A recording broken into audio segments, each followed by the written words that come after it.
Hello दोस्तों, मैं खुशी आप सभी दोस्तों का स्वागत करती हूँ अपने यूट्यूब चैनल के एजुकेशन पर। MCQ का आज 34वां वीडियो है। इससे पहले 33 वीडियो इसी चैनल पर अपलोड किया जा चुका है। आई होप आप लोगों ने उसे देख लिया होगा। किसी कारणवश मैं 2-3 दिन से वीडियो अपलोड नहीं कर पा रही थी, उसके लिए सॉरी। बट मैं ऐसा आशा करती हूँ कि आप लोग की पढ़ाई बहुत अच्छी चल रही होगी, रिविजन भी आप लोग बहुत अच्छे तरीके से करते होंगे। तो आइए देर न करते हुए आज का पहला क्वेश्चन देखते हैं। आज का पहला क्वेश्चन क्या कह रहा है? आज का पहला क्वेश्चन कर रहा है कि कुमायूं हिमालय किन दो नदियों के बीच स्थित है। तो किन दो नदियों के बीच कुमायूं हिमालय स्थित है? कुमायूं हिमालय सतलज और काली के बीच स्थित है। किसके बीच स्थित है? सतलज और काली के बीच। तो इसका आंसर क्या हो जाएगा? आंसर हो जाएगा ऑप्शन बी। ठीक है, आइए इसके बारे में थोड़ा जान लेते हैं, ताकि इससे संबंधित अगर कोई भी क्वेश्चन किसी प्रकार से पूछ ले तो आप लोग आंसर देने में सक्षम हो। पहले तो आप लोग ये जान लीजिए कि हिमालय को नदियों के आधार पर 4 भागों में बांटा गया है। कितने भागों में बांटा गया? 4 प्रादेशिक भागों में बांटा गया। ये किसके द्वारा बांटा गया था? तो ये बांटा गया था सिडनी बुर्राड नामक एक वैज्ञानिक थे, उन्हीं के द्वारा बांटा गया था। किसके द्वारा बांटा गया था? सिडनी बुर्राड। ठीक है, सिडनी बुर्राड नामक एक वैज्ञानिक थे, उन्हीं के द्वारा हिमालय को नदियों के आधार पर 4 भागों में बांटा गया था। कौन कौन सा? पंजाब हिमालय, कुमायूं हिमालय, नेपाल हिमालय और असम हिमालय। अगर सबसे पश्चिम की बात की जाए तो सबसे पश्चिम में कौन सा हिमालय पड़ जाएगा? सबसे पश्चिम में पंजाब हिमालय पड़ जाएगा। और सबसे पूरब में कौन सा हिमालय पड़ जाएगा? तो पूरब में असम हिमालय पड़ जाएगा। यानी कि पहले पंजाब हिमालय, फिर कुमायूं हिमालय, फिर नेपाल हिमालय, फिर असम हिमालय। अगर पंजाब हिमालय की बात की जाए तो पंजाब हिमालय किन दो नदियों के बीच स्थित है? तो पंजाब हिमालय सिंधु और सतलज नदियों के बीच स्थित है। किसके बीच? सिंधु और सतलज नदियों के बीच। ठीक है, कुमायूं हिमालय किसके बीच है? तो कुमायूं सतलज और काली के बीच स्थित है। किसके बीच? सतलज और काली के बीच स्थित है। ठीक है, अगर नेपाल हिमालय की बात करें तो नेपाल हिमालय काली और तीस्ता के बीच स्थित है। किसके बीच? काली और तीस्ता नदियों के बीच नेपाल हिमालय स्थित है। असम हिमालय किसके बीच है? तो असम हिमालय तीस्ता और दिहांग नदियों के बीच स्थित है। किसके बीच? तीस्ता और दिहांग नदियों के बीच। बहुत आसान तरीके से आप इसको याद कर सकते हैं। देखिए, पंजाब हिमालय सिंधु और सतलज के बीच है। लास्ट वाला को पकड़िए, फिर सतलज और काली के बीच, फिर लास्ट वाला को पकड़िए, फिर काली और तीस्ता के बीच कौन सा हिमालय है? नेपाल। फिर तीस्ता और दिहांग के बीच कौन से हिमालय स्थित है? तो तीस्ता और दिहांग के बीच असम हिमालय स्थित है। ठीक है, इस क्वेश्चन को बहुत तरीके से पूछा जा सकता है। एक तो आपसे जैसे मैं पूछी कुमायूं हिमालय किन दो नदियों के बीच स्थित है, इस तरीके से आपसे पूछा जा सकता है पंजाब हिमालय या नेपाल हिमालय या असम हिमालय। ठीक है, ये हो गया। इसके बाद पूछा जा सकता है कि नदियों के आधार पर हिमालय को कितने भागों में बांटा गया है? तो 4 भागों में बांटा गया है। किसके द्वारा बांटा गया था? तो सिडनी बुर्राड के द्वारा बांटा गया था। किसके द्वारा? सिडनी बुर्राड के द्वारा बांटा गया था। ठीक है, एक पूछता है लंबाई के आधार पर। ठीक है, कौन सा हिमालय का लंबाई सर्वाधिक है? तो अगर हम पंजाब हिमालय की बात करें तो पंजाब हिमालय का लंबाई कितना है? 560 किलोमीटर। कितना है? 560 किलोमीटर। कुमायूं हिमालय का 320 किलोमीटर। नेपाल हिमालय का 800 किलोमीटर। असम हिमालय का 720 किलोमीटर। तो बताइए आप, 4 हिमालय में सबसे ज़्यादा लंबाई किसका है? कॉमन सी बात है, नेपाल हिमालय, क्योंकि नेपाल हिमालय का लंबाई कितना है? 800 किलोमीटर। और सबसे कम किसकी लंबाई है? तो सबसे कम कुमायूं हिमालय की लंबाई है, क्योंकि कितना है कुमायूं हिमालय की लंबाई? 320 किलोमीटर। कितना है? 320 किलोमीटर।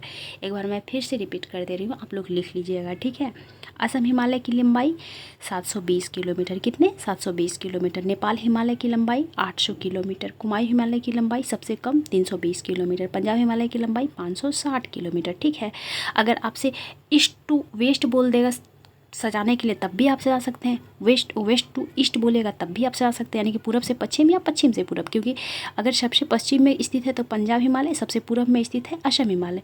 तो पहले पंजाब, फिर कुमायूं, नेपाल, असम। ठीक है, आइए नेक्स्ट क्वेश्चन देखते हैं। नेक्स्ट क्वेश्चन हमारा क्या कह रहा है? नेक्स्ट क्वेश्चन कर रहा है निम्नलिखित में से कौन सा या कौन से बंदरगाह जो है पूर्वी तट पर स्थित है? तो पूर्वी तट पर स्थित कौन सा बंदरगाह, आइए इसके बारे में भी डिटेल से जान लेते हैं, ताकि इससे संबंधित किसी प्रकार से आपसे क्वेश्चन पूछा जाए तो आप आंसर देने में सक्षम हो। अगर भारत के पूर्वी तट पर स्थित बंदरगाह की बात की जाए तो कौन कौन सा बंदरगाह भारत के पूर्वी तट पर स्थित है? तो एक तो है पारादीप बंदरगाह। कौन सा? पारादीप बंदरगाह। कहाँ पड़ता है? ये उड़ीसा में पड़ता है। कहाँ पड़ता है पारादीप बंदरगाह? उड़ीसा में, जो पूर्वी तट पर स्थित है। ठीक है, अभी जितना बंदरगाह मैं बताऊंगी वो सारा पूर्वी तट के बताऊंगी। ठीक है, पूर्वी तट पर जितने बंदरगाह स्थित है वो मैं बता रही हूँ। पारादीप, कोलकाता बंदरगाह जो पश्चिम बंगाल में स्थित है, विशाखापट्टनम बंदरगाह आंध्र प्रदेश में स्थित है, चेन्नई और तूतीकोरिन बंदरगाह, कौन सा, चेन्नई और तूतीकोरिन बंदरगाह कहाँ स्थित है, तमिलनाडु में स्थित है। एन्नोर बंदरगाह कहाँ स्थित है, तमिलनाडु में स्थित है। और ये सारे बंदरगाह पूर्वी तट पर स्थित है। ठीक है, आइए सबकी विशेषता ही बता देते हैं।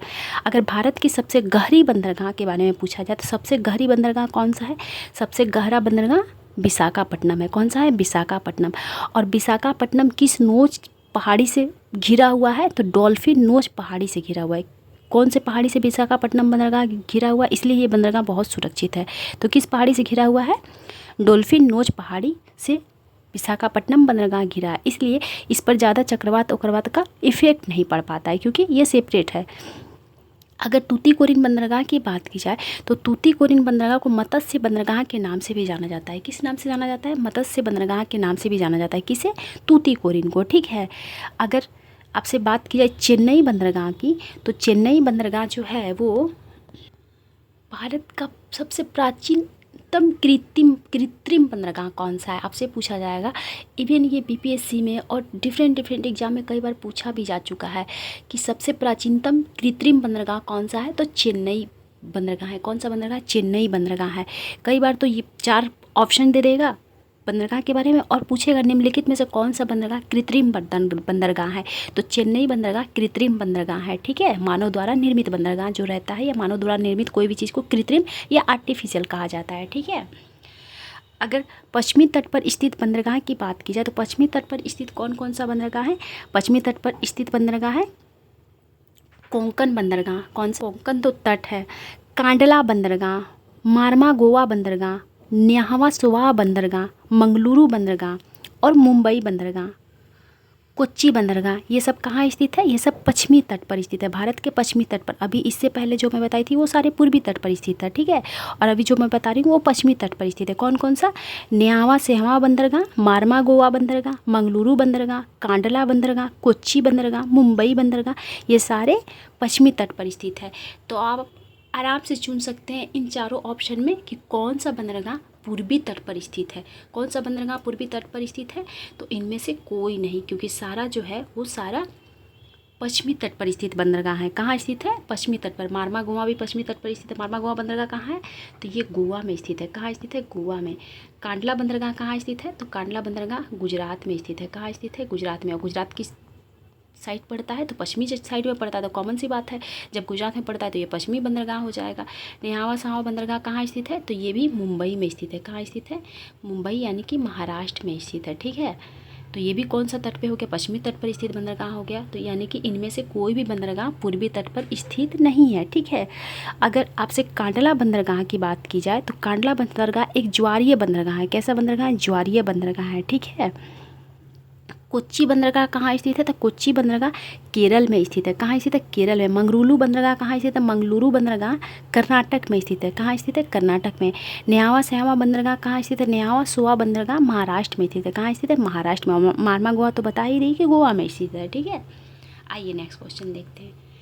नेक्स्ट क्वेश्चन क्या कह रहा है, बांग्लादेश में ब्रह्मपुत्रा नदी को किस नाम से जाना जाता है, तो बांग्लादेश में ब्रह्मपुत्रा नदी को जमुना के नाम से जाना जाता है। किस नाम से जाना जाता है, जमुना के नाम से जाना जाता है। ठीक है, और गंगा को किस नाम से जाना जाता है बांग्लादेश में, तो बांग्लादेश में गंगा नदी को पद्मा के नाम से जाना जाता है। किस नाम से जाना जाता है, पद्मा के नाम से। और जब गंगा नदी में जमुना नदी जाकर यानी कि ब्रह्मपुत्रा नदी जब बांग्लादेश में मिल जाती है गंगा में यानी कि पद्मा में, तो ये किस नाम से बहने लगती है आगे, ये पद्मा के नाम से बहने लगती है। किस नाम से, पद्मा के नाम से। पहले भी पद्मा जब बांग्लादेश में प्रवेश करती है गंगा नदी, उस टाइम भी इसे पद्मा के नाम से पुकारा जाता है।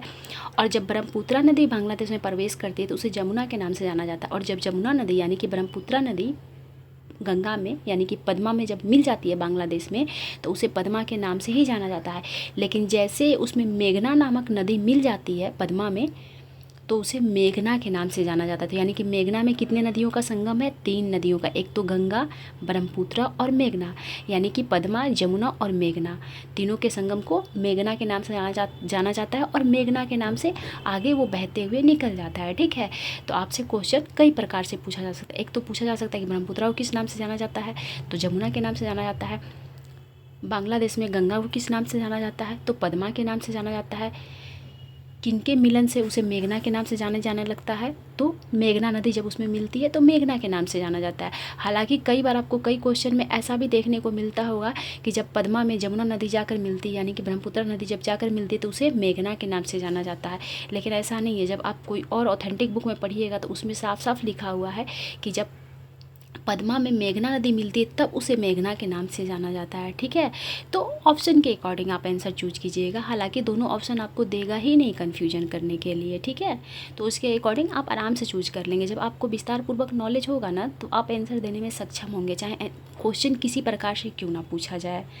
तो आइए नेक्स्ट क्वेश्चन देखते हैं। नेक्स्ट क्वेश्चन हमारा क्या कह रहा है?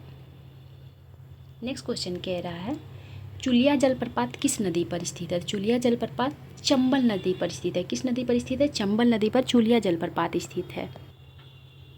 चंबल नदी पर और कौन कौन सा जलप्रपात स्थित है? तो चंबल नदी पर पुनासा जलप्रपात स्थित है। कौन सा? पुनासा जलप्रपात। तो आपसे पूछा जा सकता है कि पुनासा जलप्रपात किस नदी पर स्थित है? पुनासा जलप्रपात चंबल नदी पर स्थित है। ठीक है, अगर कावेरी नदी की बात की जाए तो शिव समुद्रम जलप्रपात किस नदी पर स्थित है? शिव समुद्रम जलप्रपात कावेरी नदी पर स्थित है। किस पर स्थित है? कावेरी नदी पर स्थित है। ठीक है, नर्मदा नदी की बात की जाए तो यन्ना जलप्रपात, कौन सा? यन्ना जलप्रपात किस नदी पर स्थित है? तो नर्मदा नदी पर स्थित है। धुआंधार जलप्रपात किस नदी पर स्थित है?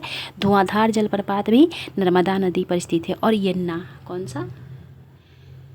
यन्ना जलप्रपात किस पर स्थित है? तो वो भी नर्मदा नदी पर स्थित है। ठीक है, अगर चिनाब की बात की जाए तो चिनाब नदी पर कौन सा जलप्रपात स्थित है? तो चिनाब नदी से जलप्रपात के बारे में पूछता नहीं, ज़्यादातर बांध के बारे में पूछता है। ठीक है, तो इस पर कौन कौन सा बांध स्थित है? चिनाब नदी पर सलाल परियोजना, कौन सा? सलाल परियोजना किस पर स्थित है? चिनाब नदी पर। दुलहस्ती परियोजना किस पर स्थित है? तो दुलहस्ती परियोजना भी चिनाब नदी पर स्थित है। बगलिहाल परियोजना यानी कि बगलिहाल बांध किस नदी पर स्थित है? तो चिनाब नदी पर। अभी हाल ही में जब भारत और पाकिस्तान चल रहा था, दोनों के बीच जब अभी मतभेद चल रहा, तो युद्ध के दौरान आप लोग देखे ही होंगे कि चिनाब नदी पर जो बगलिहाल बांध था उसका पानी भारत सरकार के द्वारा रोक दिया जाता था और फिर अचानक बिना पाकिस्तान को बताए ही बगलिहाल बांध का जो पानी था वो अचानक छोड़ दिया जा रहा था पाकिस्तान में, जिस कारण वहाँ पर बाढ़ आने की भी संभावना हो जाती थी। तो इसी नदी पर स्थित है बगलिहाल बांध, जो कहाँ स्थित है? जम्मू कश्मीर में स्थित है। कहाँ स्थित है? जम्मू कश्मीर में। तो कितना बांध हो गया? चुलिया नहीं, बगलिहाल, दुलहस्ती, सलाल, ये सारे बांध चिनाब नदी पर स्थित है। ठीक है, चंबल नदी पर कौन सा बांध स्थित है? तो चंबल नदी पर राणा सागर बांध किस पर स्थित है? चंबल नदी पर। जवाहर बांध किस पर स्थित है? चंबल नदी पर। महात्मा गांधी बांध किस पर स्थित है? तो महात्मा गांधी बांध भी चंबल नदी पर स्थित है। ठीक है, और जो अभी मैं बताई पुनासा और चुलिया जलप्रपात, ये दोनों जलप्रपात है। और राणा सागर हो या जवाहर सागर हो या गांधी सागर हो, तो ये सारे बांध किस पर पाया जाता है? चंबल नदी पर पाया जाता है। किस पर? चंबल नदी पर पाया जाता है। ठीक है, आइए नेक्स्ट क्वेश्चन देखते हैं। नेक्स्ट क्वेश्चन हमारा क्या कह रहा है? भारत में सबसे अधिक खारे पानी की झील कौन सी है? तो भारत में सबसे अधिक खारे पानी की झील सांभर झील है। कौन सा है? सांभर झील। और सांभर झील कहाँ पड़ता है? तो ये राजस्थान में स्थित है। कहाँ स्थित है? राजस्थान में स्थित है। ठीक है, अगर पुलिकट झील की बात की जाए तो पुलिकट झील कहाँ स्थित है? तो पुलिकट झील 2 राज्यों में स्थित है। किस राज्यों में? 2 राज्यों में। कौन कौन से? आंध्र प्रदेश और तमिलनाडु के सीमा पर स्थित है पुलिकट झील। कहाँ स्थित है? आंध्र प्रदेश और तमिलनाडु के सीमा पर स्थित है पुलिकट झील। ठीक है, चिल्का झील की बात की जाए तो अगर भारत में सबसे बड़ा झील पूछा जाए आपसे, सबसे बड़ा झील कौन सा है, तो वो चिल्का झील हो जाएगा। कौन सा हो जाएगा? चिल्का झील, जो कि खारे पानी का झील है। कैसा झील है? खारे पानी का झील है। और ये कहाँ स्थित है? तो ये स्थित है उड़ीसा में। कहाँ स्थित है चिल्का झील? उड़ीसा में स्थित है। और भारत का सबसे बड़ा झील कौन सा है? तो चिल्का झील है, जो किस प्रकार का झील है? खारे पानी का झील है। ठीक है, इसके बीचों बीच एक अभ्यारण्य भी स्थित है। कई बार एग्जाम में पूछा जा चुका है कि चिल्का झील के बीच में कौन सा अभ्यारण्य स्थित है? नलवाना। कौन सा? नलवाना अभ्यारण्य कहाँ स्थित है? तो वो चिल्का झील में स्थित है। कहाँ स्थित है? चिल्का झील में। कौन सा अभ्यारण्य स्थित है चिल्का झील में? नलवाना पक्षी अभ्यारण्य स्थित है। कहाँ स्थित है? चिल्का झील में। और चिल्का झील भारत का सबसे बड़ा झील है। भारत का ही नहीं, एशिया का भी सबसे बड़ा झील है। ठीक है, अगर वहीं आपसे पूछ लिया जाए कि भारत का सबसे मीठे पानी का झील कौन सा है, तो भारत में सर्वाधिक मीठे पानी का झील वुलर झील है। कौन सा झील है? वुलर झील है। और कहाँ स्थित है वुलर झील? तो ये जम्मू कश्मीर में स्थित है। कहाँ स्थित है? जम्मू कश्मीर में स्थित है, ठीक है, वुलर झील। और सबसे खारे पानी का झील कौन सा है? सांभर झील। कहाँ स्थित है? राजस्थान में स्थित है। और भारत का सबसे बड़ा झील कौन सा है खारे पानी का, या एशिया का सबसे बड़ा झील? तो चिल्का झील है। चिल्का झील के बीचों बीच कौन सा अभ्यारण्य स्थित है? तो नलवाना पक्षी अभ्यारण्य स्थित है, ठीक है। और पुलिकट झील किन दो राज्यों के बीच स्थित है? तो आंध्र प्रदेश और तमिलनाडु के बीच, ठीक है।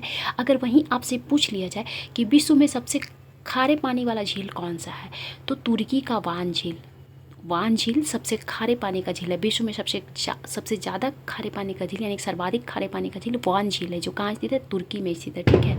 अगर वहीं आपसे पूछ लिया जाए कि विश्व का सबसे बड़ा झील कौन सा है, खारे पानी का सबसे बड़ा झील, तो वो कैस्पियन सागर हो जाएगा। कौन सा हो जाएगा? कैस्पियन सागर। कभी कभी पूछता है कैस्पियन सागर से कितने देशों का सीमा लगता है, तो 5 देशों का सीमा लगता है। कितने देशों का? 5 देशों का। कौन कौन सा? तो कजाकिस्तान, तुर्कमेनिस्तान, अजरबैजान, रूस और ईरान। कौन कौन सा? फिर से मैं एक बार रिपीट कर दे रही हूँ, लिख लीजिएगा। कैस्पियन सागर से 5 देशों का सीमा लगता है। कौन कौन सा? कजाकिस्तान, तुर्कमेनिस्तान, अजरबैजान, ईरान और रूस, ठीक है। तो विश्व का सबसे ज़्यादा खारे पानी वाला झील तुर्की का वान झील हो जाएगा। लेकिन अगर वहीं आपसे पूछ लिया जाए कि विश्व का सर्वाधिक मीठे पानी वाला झील कौन सा है, तो सुपीरियल झील है। कौन सा है? सुपीरियल झील, जो कहाँ स्थित है? अमेरिका में स्थित है, ठीक है। आइए नेक्स्ट क्वेश्चन देखते हैं। नेक्स्ट क्वेश्चन हमारा क्या कह रहा है? नेक्स्ट क्वेश्चन कह रहा है विधानसभा में न्यूनतम सदस्यों की संख्या कितनी होनी चाहिए? तो विधानसभा में न्यूनतम सदस्यों की संख्या होनी चाहिए 60। कितनी होनी चाहिए? 60 होनी चाहिए। और अधिकतम कितनी होनी चाहिए? तो अधिकतम 500 होनी चाहिए। कितनी होनी चाहिए? विधानसभा में अधिकतम सदस्यों की संख्या तो 500 होनी चाहिए। और न्यूनतम तो न्यूनतम 60 होनी चाहिए, ठीक है। न्यूनतम 60 होनी चाहिए। अगर आपसे पूछ लिया जाए सर्वाधिक विधानसभा में सीटों वाला संख्या कौन सा राज्य है, जहाँ सर्वाधिक सीटों की संख्या है, तो वो है यूपी। यूपी में विधानसभा के सीटों की संख्या कितनी है? तो 401 है। कितनी है? 401 है। और बिहार में तो 243 है। कितना है बिहार में विधानसभा की सीटों की संख्या? 243 है। मिनिमम जब मैं बताई कि 60 है, तो क्या इसका कोई एक्सेप्शन भी है, यानी कि अपवाद भी है? तो जी बिल्कुल अपवाद है। गोवा विधानसभा में सीटों की संख्या 40 है। कितना है? गोवा के विधानसभा में सीटों की संख्या 40 है। मिजोरम में कितना है विधानसभा की सीटों की संख्या? 40 है। सिक्किम में कितना है? सिक्किम में 32 है। पुदुचेरी में कितना है? तो 30 है। सबसे कम विधानसभा की सीटों की संख्या कहाँ है? तो पुदुचेरी में है। केंद्र शासित प्रदेश अगर पूछा जाए तो पुदुचेरी हो जाएगा, 30 है। लेकिन अगर राज्य पूछा जाए अपवाद में तो 32 हो जाएगा सिक्किम का, क्योंकि मैं अभी जस्ट बताई आपको कि विधानसभा में न्यूनतम सीटों की संख्या 60 होनी चाहिए, जबकि सिक्किम 32 है, अपवाद ही है। मिजोरम 40 है, ये भी अपवाद है। गोवा में 40 है, ये भी अपवाद है। पुदुचेरी में 30 है, ये भी अपवाद है ना? बिल्कुल है। और विधानसभा के गठन का प्रावधान किस अनुच्छेद में दिया गया है? तो अनुच्छेद 170 में दिया है। कितने में दिया गया? 170 में दिया गया विधानसभा के गठन का प्रावधान। और विधान परिषद के गठन का प्रावधान किस में दिया गया है? तो विधानसभा के गठन का प्रावधान दिया गया है 169 में। कितना में दिया गया? 169 में। जबकि संरचना अगर बात की जाए तो विधान परिषद की संरचना की बात की जाए तो 171 में दिया है। कितने में दिया है? 171 में दिया गया है, ठीक है। अगर आपसे पूछा जाए कि क्या भारत के सारे राज्यों में विधान परिषद है, तो जी बिल्कुल नहीं। मात्र 6 ऐसे राज्य हैं भारत के जिसमें विधान परिषद भी है। तो वो 6 राज्य कौन कौन सा है? बहुत बार एग्जाम में पूछा जा चुका है, मैं बता दे रही हूँ, नोट डाउन कर लीजिए, ठीक है। उत्तर प्रदेश, बिहार, महाराष्ट्र, कर्नाटक, तेलंगाना और आंध्र प्रदेश, ये 6 राज्य ऐसे हैं जहाँ विधान परिषद है, ठीक है। आइए नेक्स्ट क्वेश्चन देखते हैं। नेक्स्ट क्वेश्चन हमारा क्या कह रहा है? सुप्रीम कोर्ट अभिलेख्य न्यायालय है। किस अनुच्छेद में इसका उल्लेख किया है कि सुप्रीम कोर्ट एक अभिलेख्य न्यायालय है? ये जिक्र किया गया है अनुच्छेद 129 में, ठीक है। अनुच्छेद 129 कहता है कि सुप्रीम कोर्ट एक अभिलेख्य न्यायालय है। अभिलेख्य न्यायालय से तात्पर्य क्या है? तात्पर्य ये है कि सुप्रीम कोर्ट के सभी आदेश को साक्ष्य के तौर पर रखा जाएगा। यानी कि मान लीजिए वो किसी को मर्डर की सज़ा, अगर कोई व्यक्ति किसी के मर्डर कर दे रहा है और उसका सज़ा सुप्रीम कोर्ट फांसी का दे रहा है, यानी कि जितने भी निम्न न्यायालय है, यानी कि हाई कोर्ट हुआ या फिर डिस्ट्रिक्ट कोर्ट हुआ, जो भी हुआ, अगर कोई व्यक्ति मर्डर कर रहा है तो उसका सज़ा मौत का ही होगा, यानी कि फांसी का ही होगा, क्योंकि सुप्रीम कोर्ट ने मर्डर के बदले किसी को फांसी दी है। वो जो क्राइम के लिए जिस सज़ा को देंगे वही सज़ा सारे निम्न न्यायालय को मानना होगा। इसी को कहा जाता है अभिलेखीय न्यायालय, यानी कि उनके आदेश को साक्ष्य के तौर पर रखा जाएगा कि सुप्रीम कोर्ट इस क्राइम के लिए ये पनिशमेंट दिए हुए हैं। ठीक है। अनुच्छेद 128 क्या कहता है? अनुच्छेद 128 कहता है सेवानिवृत्त न्यायाधीश। क्या कहता है? सेवानिवृत्त न्यायाधीश, यानी कि भारत के मुख्य न्यायाधीश किसी भी सेवानिवृत्त न्यायाधीश को सुप्रीम कोर्ट में सेवा देने के लिए प्रार्थना कर सकते हैं राष्ट्रपति के पूर्व अनुमति से। ठीक है। राष्ट्रपति के पूर्व अनुमति से किसी भी न्यायाधीश को सुप्रीम कोर्ट में सेवा देने के लिए अनुरोध कर सकते हैं कि आप आकर सेवा दीजिए। काम बहुत हो जाता है, चाहे भी किसी भी कारणवश वो सेवानिवृत्त न्यायाधीश को पुनः काम करने के लिए बुला सकते हैं सुप्रीम कोर्ट में। किसके पूर्व अनुमति से? तो राष्ट्रपति के पूर्व अनुमति से। ठीक है। सुप्रीम कोर्ट की चर्चा किस अनुच्छेद में किया गया है? तो सुप्रीम कोर्ट की चर्चा अनुच्छेद 122 में किया गया है। किस अनुच्छेद में किया गया है? अनुच्छेद 122 नहीं, 124 में किया गया है। किस अनुच्छेद में किया गया है? 124 में किया गया है। ठीक है। सुप्रीम कोर्ट के पद से हटाने की प्रक्रिया का वर्णन किस अनुच्छेद में किया गया है? यानी कि सुप्रीम कोर्ट के मुख्य न्यायाधीश को हटाया जा सकता है। तो कुछ प्रक्रिया होता होगा ना, किस प्रक्रिया के तौर पे उनको हटाया जा सकता है। पहले तो आप ये जान लीजिए किस कारण से उनको हटाया जा सकता है। तो दो ऐसे कारण हैं जिस कारण से सुप्रीम कोर्ट के न्यायाधीश को हटाया जा सकता है। एक तो दुर्व्यवहार और दूसरा अक्षमता, मतलब वो सक्षम नहीं हो उस पद के लिए तो हटाया जा सकता है। और किस अनुच्छेद के लिए हटाया जा सकता है? किस अनुच्छेद के तहत हटाया जा सकता है? तो अनुच्छेद 124 के क्लोज 4 के तहत। किस अनुच्छेद के तहत? 124 के क्लोज 4 में उनको हटाने की प्रक्रिया का वर्णन किया गया है। ठीक है। उनके वेतन संबंधित वर्णन किस अनुच्छेद में किया गया है? तो सुप्रीम कोर्ट के वेतन संबंधित वर्णन अनुच्छेद 125 में किया गया है। और सुप्रीम कोर्ट के न्यायाधीश का, यानी कि मुख्य न्यायाधीश का वेतन कितना होता है? तो 2,80,000 होता है। कितना होता है? 2,80,000। और सुप्रीम कोर्ट के अन्य न्यायाधीश का वेतन कितना होता है? तो 2.5 लाख होता है। कितना होता है? 2.5 लाख होता है। ठीक है। आइए नेक्स्ट क्वेश्चन देखते हैं। अनुच्छेद 128 क्या कहता है ये भी जान लीजिए। अनुच्छेद 128 जो है वो कहता है, अभी जस्ट मैं बताई, सेवानिवृत्त न्यायाधीश। सेवानिवृत्त न्यायाधीश का वर्णन अनुच्छेद 128 ही करता है। अनुच्छेद 130 क्या कहता है? अनुच्छेद 130 कहता है कि सुप्रीम कोर्ट का स्थान दिल्ली में स्थित है, परंतु अगर भारत का मुख्य न्यायाधीश चाहे तो राष्ट्रपति की अनुमति से कहीं पर भी वो सुप्रीम कोर्ट के पीठ को स्थापित कर सकते हैं। किसकी अनुमति से? राष्ट्रपति की अनुमति से। ठीक है। किस अनुच्छेद में कहा गया है? तो अनुच्छेद 130 में कहा गया है। ठीक है। अनुच्छेद 19 की बात की जाए तो ये तो मौलिक अधिकार से संबंधित है, क्योंकि मौलिक अधिकार से संबंधित कौन सा आर्टिकल में वर्णन किया गया है? तो आर्टिकल 12 से 35 के बीच मौलिक अधिकार संबंधित बातों का वर्णन किया गया है। अनुच्छेद 19 क्या कहता है? अनुच्छेद 19 स्वतंत्रता की बात करता है। किसकी बात करता है? स्वतंत्रता की बात करता है। ठीक है। आइए नेक्स्ट क्वेश्चन देखते हैं। नेक्स्ट क्वेश्चन हमारा क्या कह रहा है? नेक्स्ट क्वेश्चन कह रहा है कि 1934 में गठित बिहार सोशलिस्ट पार्टी के अध्यक्ष किसे बनाया गया था? तो 1934 में, पहले तो आप ये जान लीजिए कि बिहार सोशलिस्ट पार्टी का गठन कब हुआ था। तो बिहार सोशलिस्ट पार्टी का गठन हुआ था 1934 में। कब हुआ था? 1934 में हुआ था। और अध्यक्ष किसे बनाया गया था? अध्यक्ष बनाया गया था आचार्य नरेंद्र देव को। किसे बनाया गया था? आचार्य नरेंद्र देव को बनाया गया था। ठीक है। और महासचिव या महामंत्री किसे बनाया गया था? तो महामंत्री या सचिव किसे बनाया गया था? तो ये बनाया गया था जयप्रकाश नारायण को। किसे बनाया गया था? जयप्रकाश नारायण को बनाया गया था महामंत्री या सचिव बनाया गया था बिहार सोशलिस्ट पार्टी का, जबकि अध्यक्ष बनाया गया था आचार्य नरेंद्र देव का। और इसका गठन कहाँ किया गया था? तो गठन किया गया था पटना में। कहाँ किया गया था? पटना में किया गया था। ठीक है। श्री कृष्ण सिंह कौन थे? तो श्री कृष्ण सिंह बिहार के प्रथम कांग्रेसी मुख्यमंत्री थे। ठीक है। और श्री कृष्ण सिंह को बिहार केसरी के नाम से जाना जाता है। किस नाम से जाना जाता है? बिहार केसरी के नाम से। बिहार केसरी के नाम से किसे जाना जाता है? श्री कृष्ण सिंह को जाना जाता है। ठीक है। डॉक्टर राजेंद्र प्रसाद की अगर बात की जाए तो डॉक्टर राजेंद्र प्रसाद बिहार के रहने वाले थे और ये भारत के प्रथम राष्ट्रपति थे। डॉक्टर राजेंद्र प्रसाद को बिहार के गांधी के नाम से जाना जाता है। किस नाम से जाना जाता है? बिहार के गांधी के नाम से जाना जाता है। और इन्हें आज़ाद शत्रु के नाम से भी जाना जाता है। किस नाम से जाना जाता है? आज़ाद शत्रु के नाम से भी डॉक्टर राजेंद्र प्रसाद को जाना जाता है। ठीक है। आइए नेक्स्ट क्वेश्चन देखते हैं। नेक्स्ट क्वेश्चन क्या कह रहा है? बिहार के किस जिले में सर्वाधिक चाय की खेती होती है? तो बिहार के किशनगंज जिला में। किस जिला में? किशनगंज जिला में चाय की खेती होती है। बीपीएससी वाले ने तो हद ही कर दिया था, एक बार जिले में प्रखंड के बारे में पूछ लिया था कि बिहार के किशनगंज जिले के किस प्रखंड में, तो वहाँ प्रखंड का किशनगंज बच्चा ढूंढ रहा था ऑप्शन में किशनगंज, लेकिन किशनगंज ऑप्शन में था ही नहीं। किशनगंज में स्थित एक प्रखंड के बारे में जिक्र कर दिया गया था, किस प्रखंड में चाय की खेती सर्वाधिक होती है। तो ठाकुरगंज, कौन सा? ठाकुरगंज और पेठिया, ये दो प्रखंड ऐसा है किशनगंज का जहाँ चाय की खेती सर्वाधिक होता है। तो उस टाइम किशनगंज के जगह ठाकुरगंज ऑप्शन में दे दिया था कि कहाँ पर चाय की खेती सर्वाधिक होता है। तो ठाकुरगंज, आप लोग ध्यान दीजिएगा, जिला तो याद रखिएगा ही, बिहार का किशनगंज जिला में सर्वाधिक चाय की खेती होती है, लेकिन जिला के साथ साथ किशनगंज के प्रखंड का भी नाम याद रखिएगा कि ठाकुरगंज प्रखंड और पेठिया प्रखंड में चाय की खेती सर्वाधिक होती है। किशनगंज के अलावे और कहाँ कहाँ चाय की खेती बिहार में होती है?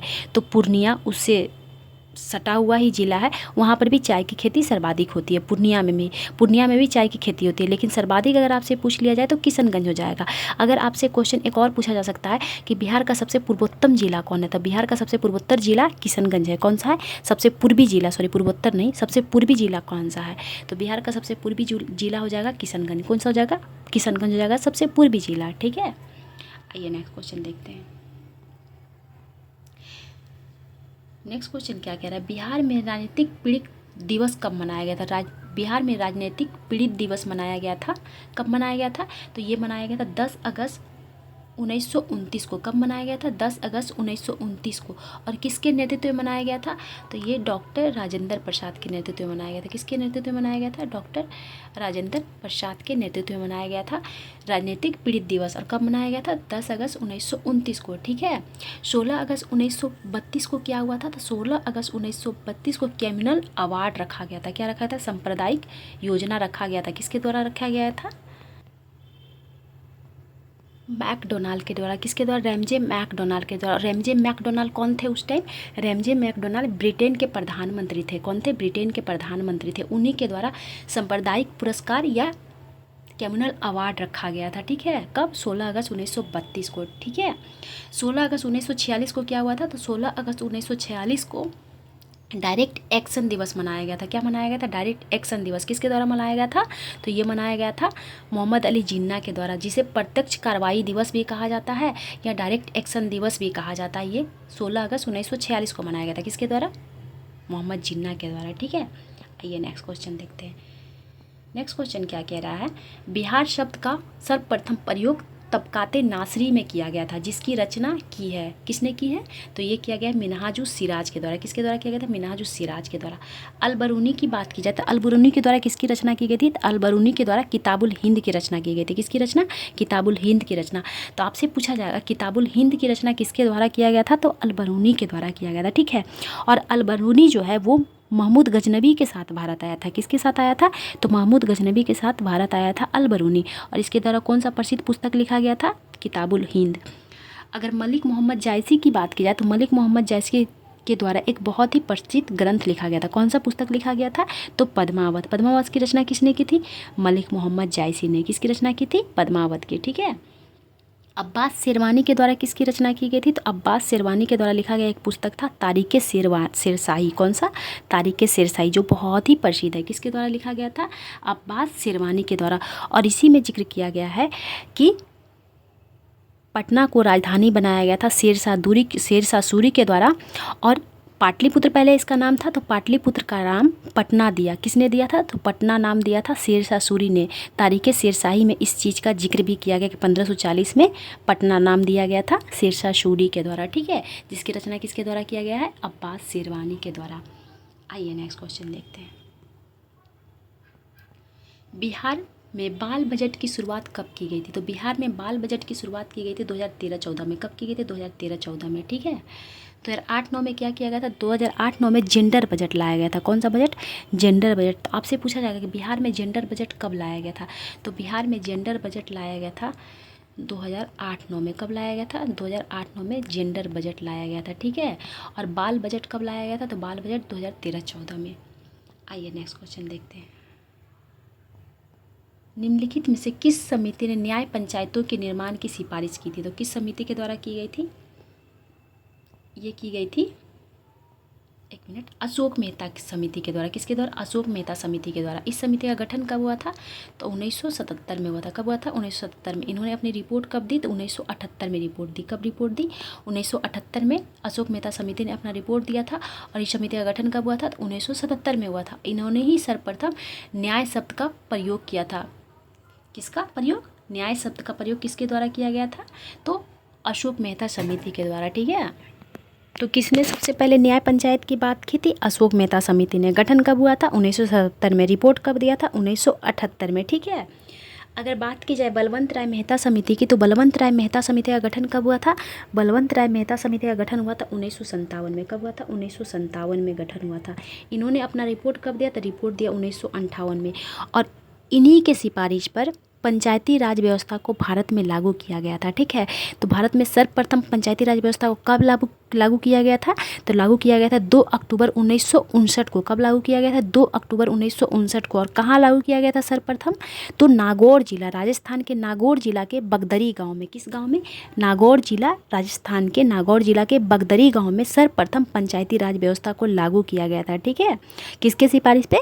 तो बलवंत राय मेहता समिति के सिफारिश पर। बलवंत राय मेहता समिति का गठन कब हुआ था? तो 1957 में। रिपोर्ट कब दिया? 58 में। लागू कब किया गया? 1959 में लागू किया गया था। ठीक है, अगर एल.एम. सिंघवी समिति की बात की जाए, तो एल.एम. सिंघवी समिति का गठन कब हुआ था? तो एल.एम. सिंघवी समिति का गठन हुआ था 1986 में। कब गठन हुआ था? 1986 में। जी.वी.के. राव समिति का गठन कब हुआ था? 1985 में। कब गठन हुआ था? 1985 में जी.वी.के. राव समिति का गठन हुआ था। ठीक है, एल.एम. सिंघवी समिति की अगर बात की जाए, आपसे पूछा जाएगा कि पंचायतों को संवैधानिक दर्जा देने की बात सर्वप्रथम किसने की थी? तो पंचायतों को संवैधानिक दर्जा देने की बात सर्वप्रथम एल.एम. सिंघवी समिति ने ही की थी। किसने की थी? एल.एम. सिंघवी समिति ने ही, जिसका गठन कब हुआ था? 1986 में हुआ था। ठीक है, कुछ और भी पंचायती राज व्यवस्था से संबंधित समिति है, उसके बारे में भी जान लीजिए, क्योंकि कूट से संबंधित कभी कभी क्वेश्चन देता है, कूट में दे देगा 4-5 और मिलाने के लिए बोल देगा, या फिर पूछेगा कि निम्नलिखित में से कौन सा समिति का संबंध पंचायती राज व्यवस्था से नहीं है, तो आप लोग छांटने में सक्षम होंगे। दांतेवाला समिति का संबंध किससे है? तो दांतेवाला समिति का संबंध भी पंचायती राज व्यवस्था से है। इसका गठन कब हुआ था? तो 1977 में गठन हुआ था। कब हुआ था? 1977 में। ठीक है, हनुमंत राव समिति का गठन किससे है? संबंध किससे है? तो हनुमंत राव समिति का संबंध भी पंचायती राज व्यवस्था से है। और हनुमंत राव समिति का गठन कब हुआ था? 1984 में। कब हुआ था? 1984 में। ठीक है, पी.के. थुंगन समिति का संबंध किससे है? तो पी.के. थुंगन समिति का संबंध भी पंचायती राज व्यवस्था से है, जिसका गठन कब हुआ था? 1988 में। कब हुआ था? 1988 में। एक समिति है बी.एन. गाडगिल। कौन सा? बी.एन. गाडगिल। तो बी.एन. गाडगिल समिति का संबंध किससे है? तो पंचायती राज व्यवस्था से। इसका गठन कब हुआ था? तो 1988, या कहीं कहीं ऑप्शन में 1989 भी दे देता है, तो 1988-89 में बी.एन. गाडगिल समिति का गठन हुआ था। ठीक है, एक है के संथानम समिति। के संथानम समिति का गठन कब हुआ था? तो के संथानम समिति का गठन हुआ था 1963 में। कब हुआ था? के संथानम समिति का 1963 में गठन हुआ था। और ये क्वेश्चन जेपीएससी में पूछा जा चुका है, कूट के माध्यम से दिया था सजाने के लिए, या फिर शायद ऐसा पूछा था कि निम्नलिखित में से कौन सा पंचायती राज व्यवस्था से संबंधित समिति नहीं है, तो उसमें के संथानम भी था। तो के संथानम समिति का भी संबंध किससे है? पंचायती राज व्यवस्था से है। ठीक है, आइए नेक्स्ट क्वेश्चन देखते हैं। नेक्स्ट क्वेश्चन क्या कह रहा है? प्रथम प्रशासनिक सुधार आयोग का गठन किसकी अध्यक्षता में की गई थी? तो किसकी अध्यक्षता में की गई थी? ये की गई थी मोरारजी देसाई की अध्यक्षता में। किसकी अध्यक्षता में? मोरारजी देसाई की अध्यक्षता में। और दूसरा प्रशासनिक सुधार आयोग का गठन किसकी अध्यक्षता में किया गया था? तो बीरप्पा मोइली की अध्यक्षता में। किसकी अध्यक्षता में? बीरप्पा मोइली की अध्यक्षता में। कब हुआ था दूसरा प्रशासनिक सुधार समिति आयोग का गठन? तो 2005 में हुआ था। कब हुआ था? 2005 में हुआ था। ठीक है, आइए नेक्स्ट क्वेश्चन देखते हैं। केंद्र शासित प्रदेश में उच्च न्यायालय का गठन किस अनुच्छेद के तहत किया जाता है? किस अनुच्छेद के तहत किया जाता है? तो अनुच्छेद 241 के तहत केंद्र शासित प्रदेश में उच्च न्यायालय का गठन किया जाता है। और कितने केंद्र शासित प्रदेश में वर्तमान में उच्च न्यायालय का गठन किया जा चुका है? तो एक तो दिल्ली है, दिल्ली में 1966 में गठन किया गया था। कब किया गया था? 1966 में। और एक जम्मू कश्मीर है, वर्तमान में जम्मू कश्मीर भी तो राज्य तो रहा नहीं, केंद्र शासित प्रदेश हो गया, तो वहाँ पर भी उच्च न्यायालय है उन लोगों का अपना। जम्मू कश्मीर और लद्दाख का एक ही उच्च न्यायालय है। ठीक है, तो 2 ऐसे केंद्र शासित प्रदेश है जहाँ वर्तमान में उच्च न्यायालय का गठन है। कहाँ कहाँ? दिल्ली और जम्मू कश्मीर। ठीक है, 239A क्या कहता है? तो 239AA इस अनुच्छेद में दिल्ली के बारे में कुछ विशेष प्रावधान दिया गया है। किस चीज़ का वर्णन किया गया है? तो दिल्ली संबंधित विशेष प्रावधान का वर्णन अनुच्छेद 239 का क्लोज डबल ए में वर्णन किया गया है। ठीक है, अनुच्छेद 239 का क्लोज ए क्या कहता है? तो अनुच्छेद 239 का क्लोज ए कहता है कि केंद्र शासित प्रदेश में विधानमंडल का गठन संबंधित वर्णन किस अनुच्छेद में किया गया है? कि केंद्र शासित प्रदेश में अगर विधानमंडल का गठन किया जाए तो किस अनुच्छेद के तहत गठन किया जाएगा? तो अनुच्छेद 239 के क्लोज ए के तहत केंद्र शासित प्रदेश में विधानमंडल का गठन किया जाएगा। किसका गठन किया जाएगा? तो विधानमंडल का गठन किया जाएगा। ठीक है, विधानमंडल का गठन किया जाएगा। अनुच्छेद 239 ए बी क्या कहता है? अनुच्छेद 239 का क्लोज ए बी तो केंद्र शासित प्रदेश यानी कि दिल्ली में राष्ट्रपति शासन की बात करता है। किसकी बात करता है? अनुच्छेद 239 का क्लोज ए बी तो दिल्ली में राष्ट्रपति शासन का बात करता है। ठीक है, दिल्ली में राष्ट्रपति शासन देख लीजिए, ऐसे राज्य में 356 के तहत लगता है, लेकिन दिल्ली केंद्र शासित प्रदेश है और वहाँ पर जब राष्ट्रपति शासन लगेगा तो किस अनुच्छेद के तहत लगेगा? अनुच्छेद 239 का क्लोज ए बी के तहत लगेगा। ठीक है, किसके तहत? अनुच्छेद 239 के ए बी के तहत लगेगा। ठीक है, आइए नेक्स्ट क्वेश्चन देखते हैं। नेक्स्ट क्वेश्चन क्या कह रहा है? निम्नलिखित में से किस बंदरगाह को रसायन बंदरगाह के नाम से जाना जाता है? तो किसे जाना जाता है रसायन बंदरगाह के नाम से? दाहेज को। किसे जाना जाता है? दाहेज को। दाहेज बंदरगाह कहाँ है? तो ये गुजरात में स्थित है। कहाँ स्थित है? गुजरात में स्थित है। ठीक है, और एन्नोर बंदरगाह कहाँ स्थित है? तमिलनाडु में। कहाँ स्थित है? एन्नोर बंदरगाह तमिलनाडु में। तूतीकोरिन तमिलनाडु में। तूतीकोरिन को किस नाम से जाना जाता है? तो मत्स्य बंदरगाह के नाम से जाना जाता है। किस नाम से जाना जाता है?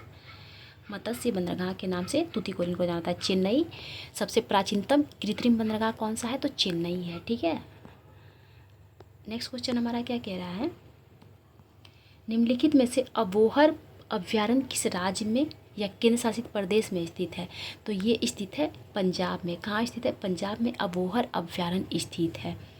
अगर लद्दाख की बात की जाए तो हेमिस नेशनल पार्क कहाँ स्थित है? हेमिस राष्ट्रीय उद्यान कहाँ स्थित है? तो हेमिस राष्ट्रीय उद्यान या हेमिस नेशनल पार्क कहाँ स्थित है? तो लद्दाख में स्थित है। कहाँ स्थित है? लद्दाख में स्थित है। ठीक है, असम की अगर बात की जाए तो नामेरी, कौन सा? नामेरी, डिब्रू सेखोवा, काजीरंगा, ये सब नेशनल पार्क कहाँ है? तो असम में है। काजीरंगा नेशनल पार्क किसके लिए प्रसिद्ध है? तो एक सींग वाले गेंडा के लिए प्रसिद्ध है। किसके लिए प्रसिद्ध है? एक सींग वाले गेंडा के लिए काजीरंगा बंदरगाह काजीरंगा नेशनल पार्क प्रसिद्ध है, जो कहाँ स्थित है? तो असम में स्थित है। ठीक है, नेक्स्ट क्वेश्चन क्या कह रहा है? हाइड्रोजन का कौन सा समस्थानिक रेडियो सक्रिय है? तो कौन सा समस्थानिक रेडियो सक्रिय है? वो ट्राइटेरियम हो जाएगा। कौन सा हो जाएगा? ट्राइटेरियम हो जाएगा। अगर ड्यूटेरियम की बात की जाए तो इससे क्या बनाया जाता है? इससे भारी जल बनाया जाता है। क्या बनाया जाता है? D2O। क्या बनाया जाता है? भारी जल बनाया जाता है। भारी जल किससे बनाया जाता है? ड्यूटेरियम से बनाया जाता है। ये किसका समस्थानिक है?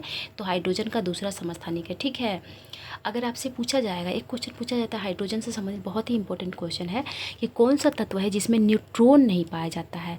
तो किसमें न्यूट्रॉन नहीं पाया जाता है? हाइड्रोजन एकमात्र तत्व ऐसा है जिसमें न्यूट्रॉन नहीं पाया जाता, जबकि हाइड्रोजन के समस्थानिक में न्यूट्रॉन पाया जाता है। लेकिन आपसे यहाँ तत्व पूछ रहा है, तो तत्व हाइड्रोजन है जिसमें न्यूट्रॉन नहीं पाया जाता है। ठीक है, हालांकि पोट्रियम में भी न्यूट्रॉन नहीं पाया जाता है क्योंकि इसका परमाणु क्रमांक और परमाणु द्रव्यमान एक ही हो जाएगा, जबकि परमाणु द्रव्यमान न्यूट्रॉन और प्रोटॉन की संख्या मिलाकर होता है, यानी कि प्रोटॉन संख्या इसमें एक ही है और द्रव्यमान भी एक ही है, यानी कि इसमें न्यूट्रॉन नहीं है।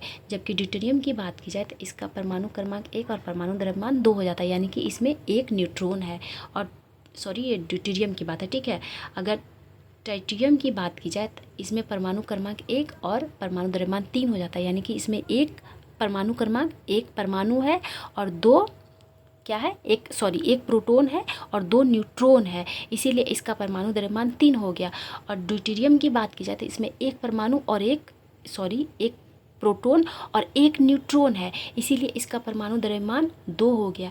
जबकि प्रोटियम की बात की जाए तो प्रोटियम में एक प्रोटॉन और न्यूट्रॉन एक भी नहीं है, इसलिए इसका परमाणु द्रव्यमान एक ही हो जा रहा है। ठीक है, तो कौन सा तत्व ऐसा है जिसमें न्यूट्रॉन नहीं पाया जाता है? तो हाइड्रोजन तत्व ऐसा है जिसमें न्यूट्रॉन नहीं पाया जाता है। लेकिन हाइड्रोजन के समस्थानिक 2 ऐसे समस्थानिक है जिसमें न्यूट्रॉन पाया जाता है प्रोटॉन के साथ साथ। ठीक है, तो ड्यूटेरियम से किसका निर्माण होता है? भारी जल का निर्माण होता है। किसका निर्माण होता है? भारी जल का। भारी जल का खोज किसके द्वारा किया गया था? तो भारी जल का खोज किया गया था उरे के द्वारा। किसके द्वारा किया गया था? उरे नामक वैज्ञानिक के द्वारा भारी जल का खोज किया गया था। और इसका उपयोग किस में होता है? तो किस में होता है, परमाणु भट्टी में इसका मंदक के रूप में उपयोग होता है। किसके रूप में होता है, परमाणु भट्टी में मंदक के रूप में भारी जल का उपयोग होता है। और ग्रेफाइट का भी मंदक के रूप में ही उपयोग होता है परमाणु भट्टी में। ठीक है, आइए नेक्स्ट क्वेश्चन देखते हैं। नेक्स्ट क्वेश्चन क्या कह रहा है, मानव शरीर में झूठी पसलियों की संख्या कितनी है। तो पहले तो आप हमको ये बता दीजिए कि मानव शरीर में कुल पसलियों की संख्या कितनी होती है। तो मानव शरीर में कुल पसलियों की संख्या 24 होती है। ठीक है, अगर पेयर में पूछा जाए तो कितने पेयर होते हैं, तो पेयर में पूछा जाए तो 12 पेयर होते हैं। कितने होते हैं, 12 पेयर होते हैं। जबकि डायरेक्ट आपसे ऐसे पूछ लिया जाए 24 पसलियाँ होते हैं। कितने पसलियाँ होते हैं, 24 पसलियाँ होता है। ठीक है, तो झूठे पसलियों की संख्या कितनी होती है, इसमें पेयर नहीं पूछा, संख्या पूछा, यानी कि 6 हो जाएगा। कितना, 3 पेयर ऐसे हैं जो झूठी पसलियाँ हैं। ठीक है, 1 से 7 तक के पसलियों को सच्ची पसलियाँ कहा जाता है। क्या कहा जाता है, 1 से 7 तक के पसलियों को सच्ची पसलियाँ कहा जाता है। जबकि 8, 9, 10 ये 3 पसलियाँ ऐसे हैं, यानी कि 3 पेयर संख्या में 6 ऐसे पसलियाँ हैं जिसे झूठी पसलियाँ के नाम से जाना जाता है। और 2, 11 और 12 पसलियों को, यानी कि 11वां वाला और 12वां वाला अगर पेयर में पूछा जाता है 2 और संख्या में पूछा जाता है 4, इस पसलियों को किस नाम से जाना जाता है, फ्लोटिंग पसलियों के नाम से जाना जाता है। किसके नाम से, फ्लोटिंग पसलियों के नाम से जाना जाता है, यानी कि झूलता हुआ पसलियाँ कहा जाता है 11 और 12वां नंबर के पसलियों को। ठीक है, तो कुल पसलियों की संख्या कितनी हो गई, 24, पेयर में 12। कितने झूठी पसलियाँ होते हैं, 6। कितने पेयर होते हैं, 3। कितनी सच्ची पसलियाँ होती है, 14। कितने पेयर होते हैं, तो 7 पेयर। ठीक है, फ्लोटिंग पसलियों की संख्या कितनी है, 4। कितने पेयर, 2 पेयर। ठीक है,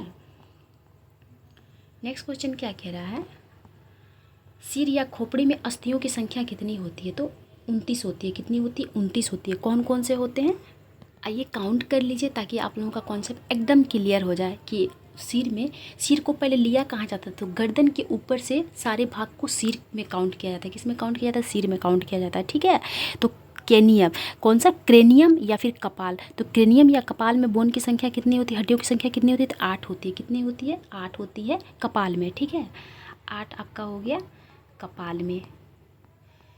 14 किस में हो गया, तो 14 फेस या चेहरा में। किस में हो जाएगा, फेस या चेहरा में 14 हड्डी होती है। कितने हड्डी होते हैं, 14। कान में कितने होते हैं, तो कान में होते हैं 6। कितने होते हैं, 6। एक थायराइड होता है। ठीक है, वो कितना होता है, थायराइड वाला वो तो 1 होता है। कुल को काउंट कीजिए कितना हो जाएगा, तो 29 हो जा रहा है।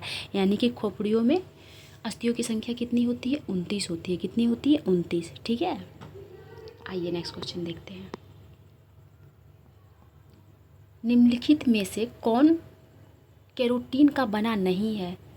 तो कौन कैरोटीन का बना नहीं है, इनमें से कोई नहीं। कौन सा, इनमें से कोई नहीं। तो आप लोग के दिमाग में आ रहा होगा कि नाखून, बाल और कीटों का कवच कैरोटीन का बना होता है। तो मैं आप लोगों को बता दूं कि यहाँ केरेटीन नहीं पूछ रहा है, यहाँ कैरोटीन पूछ रहा है। और कैरोटीन किस में पाया जाता है, तो कैरोटीन एक पिगमेंट है जो गाजर में पाया जाता है। तो आपसे पूछा जाएगा गाजर का रंग किस पिगमेंट के कारण होता है, तो कैरोटीन पिगमेंट के कारण, बीटा कैरोटीन। कौन सा, बीटा कैरोटीन पिगमेंट।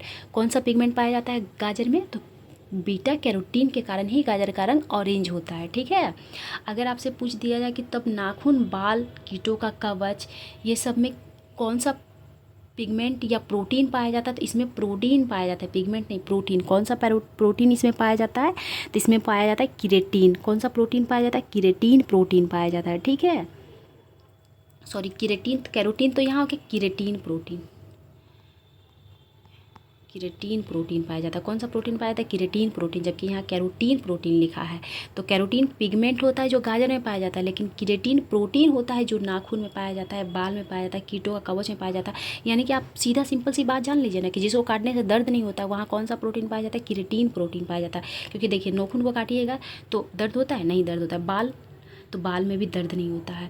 ठीक है, तो केरोटीन, अगर बाल ऊपर काटेगा, जड़ से उखाड़ेगा तब ना दर्द होगा, ऊपर कट करने के बाद दर्द होता है नहीं ना। कीटों के कवच में कौन सा प्रोटीन पाया जाता है, किरेटिन प्रोटीन पाया जाता है। ठीक है, आपसे पूछा जाएगा जानवर के खुर में कौन सा प्रोटीन पाया जाता है, तो किरेटिन प्रोटीन। कौन सा, किरेटिन प्रोटीन पाया जाता है। चोंच में, पक्षियों के चोंच में कौन सा प्रोटीन होता है, तो किरेटिन प्रोटीन होता है। कौन सा प्रोटीन होता है, किरेटिन प्रोटीन। ठीक है, कैरोटीन नहीं, कैरोटीन ध्यान रखिए, कैरोटीन गाजर में पाया जाता है, ये एक पिगमेंट है।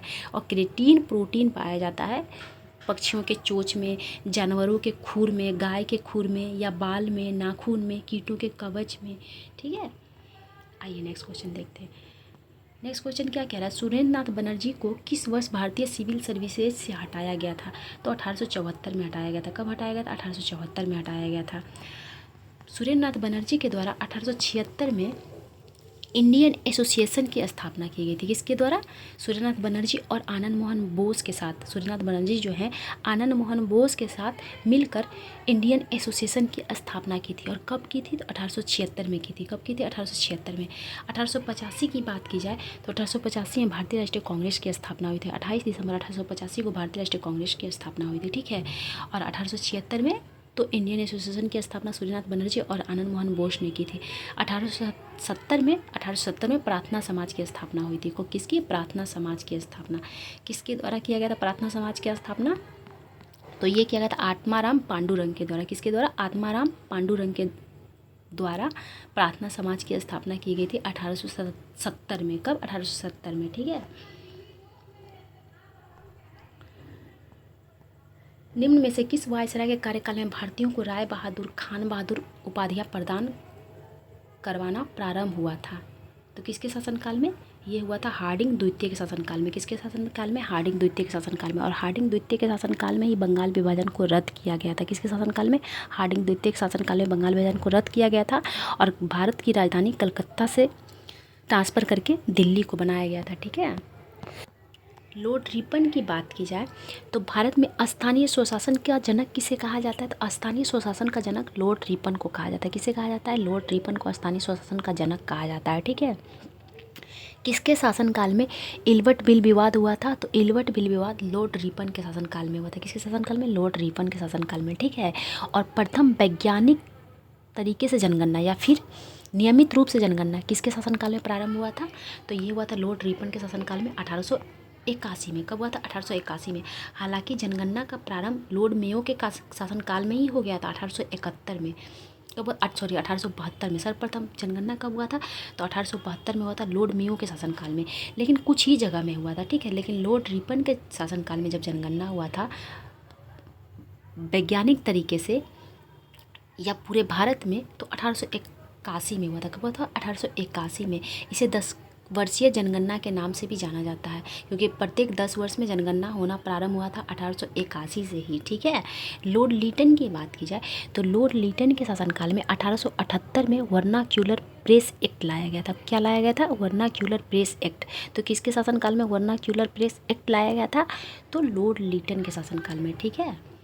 और हार्डिंग के शासनकाल में क्या हुआ था? तो हार्डिंग द्वितीय के शासनकाल में उपाधियां देना प्रारंभ किया गया था और बंगाल विभाजन को रद्द किया गया था। ठीक है। और कलकत्ता की जगह दिल्ली को भारत की राजधानी बनाया गया था और बिहार को बंगाल से अलग भी किया गया था। किसके शासनकाल में? लॉर्ड हार्डिंग द्वितीय के शासनकाल में उड़ीसा के साथ। ठीक है। नेक्स्ट क्वेश्चन क्या कह रहा है? सबसे कम उम्र में फांसी की सज़ा पाने वाले स्वतंत्रता सेनानी कौन थे? तो वो थे खुदीराम बोस। कौन थे? खुदीराम बोस थे। इनको 18 साल के उम्र में फांसी की सज़ा हो गई थी। कब हो गई थी? 18 साल की उम्र में। मुजफ्फरपुर कांड में इनको फांसी की सज़ा हुई थी। मुजफ्फरपुर कांड कब हुआ था? तो मुजफ्फरपुर कांड हुआ था 1908 में। कब हुआ था? 1908 में मुजफ्फरपुर कांड हुआ था। एक्चुअली हुआ क्या था कि खुदीराम बोस और प्रफुल्ल चाकी ने किंग्सफोर्ड को खुदीराम बोस और प्रफुल्ल चाकी जो है उस समय किंग्सफोर्ड बंगाल के मुख्य प्रेसिडेंट थे और जब वो प्रेसिडेंट थे उस टाइम वहाँ पर छोटी छोटी अपराधों के लिए बहुत बड़ी बड़ी सज़ा युवाओं को दिया करते थे जिससे युवा जो थे तंग आ गए थे उनसे। और जब किंग्सफोर्ड का ट्रांसफ़र हुआ मुजफ्फरपुर न्यायाधीश के रूप में तो उनको मारने का प्रयास किया गया खुदीराम बोस और प्रफुल्ल चाकी के द्वारा। किस लिए? गुस्से में, क्योंकि जब वो मुख्य प्रेसिडेंट थे बंगाल में तब छोटी छोटी अपराधों के लिए बहुत बड़ी बड़ी सज़ा दिया करते थे। इसी गुस्से में उनको मारने का प्लानिंग बनाया गया। लेकिन दुर्भाग्यवश क्या हुआ कि जब वो जिस गाड़ी से वो सवार हुए थे जिस गाड़ी पर उस पर बम फेंका गया तो लेकिन उस गाड़ी पर किंग्सफोर्ड नहीं 2 ब्रिटिश महिला थी और बेचारी 2 ब्रिटिश महिला बेगुनाह थी, वही मारी गई। किंग्सफोर्ड बच गया। उसी के जुर्म में खुदीराम बोस को फांसी दिया गया था और प्रफुल्ल चाकी ने खुद को गोली मार लिया था। ठीक है। तो सबसे कम उम्र में फांसी पाने वाला स्वतंत्रता सेनानी कौन थे? खुदीराम बोस थे। कौन थे? खुदीराम बोस थे। ठीक है। आज का क्वेश्चन यही समाप्त हो रहा है। मिलते हैं अगले वीडियो में। चूँकि आज का वीडियो भी थोड़ा सा लंबा हो गया है, कोई बात नहीं, क्वेश्चन का संख्या ज़्यादा था, 2-3 दिन से वीडियो नहीं बना पा रही थी ना, इसीलिए। ठीक है। तो थैंक यू सो मच। मिलते हैं अगले वीडियो में।